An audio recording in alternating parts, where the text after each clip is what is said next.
इस दुनिया के अंदर इतिहास गवाह है कि जब जब इस किस्म के लोग आते हैं और व्यवस्था को ललकारते हैं तो उनके साथ इस तरह का न्याय होता है। मेरी सदन से सबसे मेंबर से निवेदन है कि एक बार खड़े होकर उनको सैल्यूट कर देते हैं। आप भी हो जाओ, अच्छा आदमी है मनीष सिसोदिया। Thank you.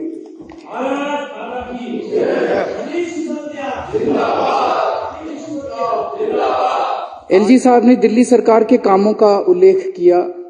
दिल्ली सरकार आज जो काम कर रही है वो ऐतिहासिक काम है। 75 साल में जो ये सारी सरकारें, मैं किसी पर्टिकुलर पार्टी की बात नहीं कर रहा, सारी हम तो नई पार्टी हैं, जो काम आज दिल्ली के अंदर हो रहा है वो 75 साल के अंदर नहीं हुआ। और अगर 75 साल में हो गया होता तो हमें पार्टी बनाने की जरूरत नहीं पड़ती, हमें कोई शौक नहीं था राजनीति के अंदर आने का। आज दिल्ली मॉडल की चर्चा पूरे देश के अंदर है। किसी कोने में चले जाओ, गांव के अंदर किसी कोने में चले जाओ। अभी थोड़े दिन पहले कोई आया था, एक बहुत बड़ा नेता, वो बता रहा था बिहार के गांव में आप चले जाओ, वहां भी कहते हैं यार स्कूल तो हमें दिल्ली वाले चाहिए, स्कूल तो हमें दिल्ली जैसा चाहिए। पूरे देश के अंदर आज चर्चा हो रही है। दिल्ली बिजली ठीक कर दी, स्कूल ठीक कर दिए, अस्पताल ठीक कर दिए, मोहल्ला क्लिनिक बना दिए, सड़कें ठीक कर रहे हैं, सड़कें सीवर ठीक कर रहे हैं। बहुत सारे काम आज दिल्ली के अंदर हो रहे हैं। ऐसे काम हो रहे हैं जो एक सशक्त राष्ट्र की बुनियाद रखने के लिए बहुत जरूरी है, जो कि 1950-1960 में हो जाने चाहिए थे। हर बच्चे को अच्छी शिक्षा मिल जानी चाहिए थी, हर व्यक्ति के लिए अच्छे इलाज का इंतजाम हो जाना चाहिए था। वो काम आज हो रहे हैं। आज दिल्ली के हर व्यक्ति को हम लोगों ने मुफ्त इलाज कर दिया कि आपका इलाज मुफ्त होगा, चाहे अमीर हो चाहे गरीब हो। सरकारी अस्पताल अच्छे कर दिए, जगह जगह मोहल्ला क्लिनिक खोल दिए। मुझे ये बात कहते हुए बड़ा दुख है कि इनकी पार्टी ने उन अस्पतालों का बेड़ा गर्क करने में कोई कसर नहीं छोड़ी पिछले 2 साल के अंदर। पिछले 2 साल में जिस तरह से एलजी साहब ने अधिकारियों के माध्यम से दवाइयां बंद कर दी, टेस्ट बंद, लड़ के मैंने उसको दोबारा चालू कराया, लड़ के दोबारा। ये अच्छी बात नहीं है, ये अच्छी बात नहीं है। शिक्षा जिस आदमी ने ठीक करी उसको पकड़ के जेल में डाल दिया, हेल्थ जिसने ठीक करी उसको पकड़ के जेल में डाल दिया। फिर भी जब अस्पताल चल रहे थे तो उनकी पकड़ के डॉक्टरों की भर्ती, जो खिड़की के ऊपर आदमी बैठता है, एमटीएस कहते हैं, डेटा एंट्री ऑपरेटर कहते हैं। डेटा एंट्री ऑपरेटर एक दिन ऑर्डर पास करके सारी दिल्ली के सरकारी अस्पतालों के डेटा एंट्री ऑपरेटर हटा दिए। एक दिन तो ऐसा आया जिस दिन खिड़की पे कोई नहीं बैठा था, दवाइयों की खिड़की पे कोई नहीं, रजिस्ट्रेशन की खिड़की पे कोई, क्या है। और फिर इस सदन के अंदर आके इनकी हिम्मत होती है कहने की कि सरकारी अस्पताल खराब पड़े। अरे तुमने करे हैं सरकारी अस्पताल खराब। ये लोग बार बार कहते हैं आयुष्मान भारत, आयुष्मान भारत, आयुष्मान भारत। आयुष्मान भारत क्या है? आयुष्मान भारत सबसे बड़ा स्कैम है, स्कैंडल है, स्कैंडल है, सबसे बड़ा स्कैंडल है आयुष्मान भारत। आयुष्मान भारत क्या कहता है? आयुष्मान भारत में ये कहते हैं भाई तेरे को एक कार्ड देंगे, इंश्योरेंस कार्ड।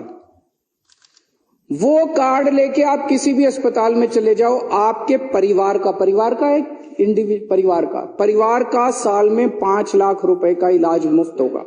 इलाज भी कब? जब उसका हॉस्पिटलाइजेशन होगा। उसको खांसी है, बुखार है, रोज के मर्रा की दवाइयां वो नहीं मिलेंगी, दवाइयां नहीं मिलेंगी, टेस्ट नहीं होंगे डेली का। अगर बाई चांस कोई बड़ी बीमारी हुई और तेरे को अस्पताल के अंदर एडमिट होना पड़ा तो तेरे परिवार का साल का 5 लाख रुपए का खर्चा मुफ्त है। इंश्योरेंस, अब वो इंश्योरेंस लेके क्या करे? उत्तराखंड में चले जाओ आप, कहीं अस्पताल नहीं, 50-50 कोस दूर लोग अपनी खटिया के ऊपर वो डंडी सिस्टम, क्या कहते हैं उसको, वो लेके जाते हैं। वो वहां पे एक लोकल टर्म है। वो अस्पताल तो बनाएंगे नहीं, कार्ड दे दिया, कार्ड लेके लोग क्या करें? कार्ड लेके कहां जाएं इलाज कराने के लिए? अस्पताल तो बनाओ पहले। अस्पताल नहीं बनाओगे, कुछ नहीं बनाओगे तो बेसिकली ये पूरा का पूरा सिस्टम भी प्राइवेटाइजेशन के दौर की तरफ है। सरकारी अस्पताल बंद करते जा रहे हैं, एक कार्ड पकड़ा दिया कि प्राइवेट में जाके अस्पताल में इलाज करा लो। आयुष्मान भारत दूसरा, उसमें यह लिखा हुआ है कि केवल ऐसे लोगों को मिलेगा जिनकी पारिवारिक आय साल की 2.5 लाख रुपए से कम है। 2.5 लाख रुपए मतलब 20,000 रुपए, 20,000 के लगभग तो दिल्ली में मिनिमम वेज है। 20,000, जिसके 30,000 रुपए हो गए वो इलाज करा सकता है। आज इतना महंगा इलाज हो रहा है, वो इलाज करा सकता है? 30,000 रुपए, 40,000 रुपए, क्या 50,000 रुपए वाला भी अगर एक हार्ट अटैक हो जाए इलाज नहीं करा सकता अपना? कह रहे हैं आयुष्मान भारत, उस पे 5 लाख की लिमिट।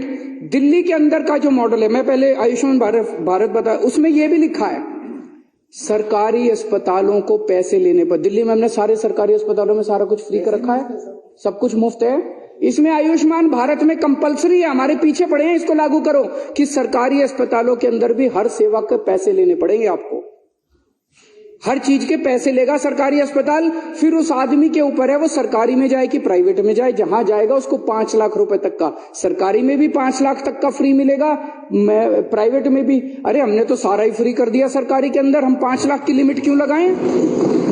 हम 5 लाख की लिमिट क्यों लगाएं?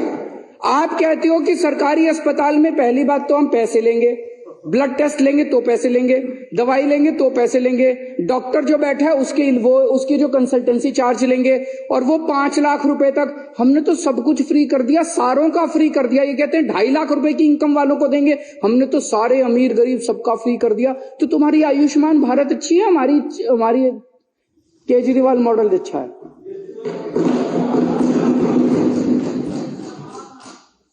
अच्छा एक चीज बताओ, अगर इनकी आयुष्मान भारत अच्छी है, जीटीबी अस्पताल में अभी चले जाओ, बॉर्डर पे है दिल्ली और गाजियाबाद के बॉर्डर, जीटीबी अस्पताल में 80% पेशेंट यूपी के आ रहे हैं। यूपी के अंदर तो आयुष्मान भारत लागू है पिछले 4 साल से, फिर यूपी वाले इधर क्यों आ रहे हैं इलाज कराने के लिए?